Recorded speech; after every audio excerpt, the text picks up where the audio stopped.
আমরা আরও 1 লক্ষ কমিউনিটি হেলথ ওয়ার্কার, তার মধ্যে 80% হবে মহিলা, পর্যায়ক্রমে আমরা নিয়োগ দেব, যাতে করে আগামী 2 থেকে 3 বছরের মধ্যে আমাদের দেশের প্রতিটি ঘর, প্রতিটি পরিবার, গ্রামে হোক আর শহরে হোক, মাসে একবার দরজায় নক করবে। আমাদের স্বাস্থ্য ব্যবস্থাকে আমরা মানুষের দোরগোড়ায় নিয়ে যেতে চাই। আমরা 1 লাখ নতুন স্বাস্থ্যকর্মী আমরা হায়ার করতে চাই। কেন? কারণ আজকে আমাদের দেশে প্রায় 40 থেকে 42 হাজার স্বাস্থ্যকর্মী আছে, যারা গ্রামে যে সেবা দিয়ে থাকেন। 3 রকমের কর্মী আছে। 1 রকমের কর্মী আমাদের মাননীয় ডিজি মহোদয় আছেন, ওনার আন্ডারে আমরা বলি HA, হেলথ অ্যাসিস্ট্যান্ট। আরেক রকম কর্মী আছে ফ্যামিলি প্ল্যানিংয়ের অধীনে।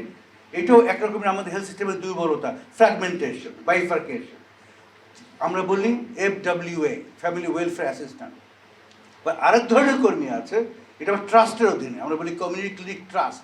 এটা আমাদের ডিজি সাহেবের অধীনে না, 2 ডিজি, 1 ডিজির অধীনে না, কমিউনিটি ট্রাস্টের অধীনে। তাদেরকে আমরা বলি CHCP, community health care promoter. দেখেন কতটা ফ্র্যাগমেন্টেড। কিন্তু আমরা বলছি, আমরা এই সব ফ্র্যাগমেন্টেশনকে এক করে আমরা একটা ক্যারিয়ার করতে চাই, কমিউনিটি হেলথ ওয়ার্কার। আমাদের দেশে এই মুহূর্তে 40 থেকে 42 হাজার কমিউনিটি হেলথ ওয়ার্কার আছে।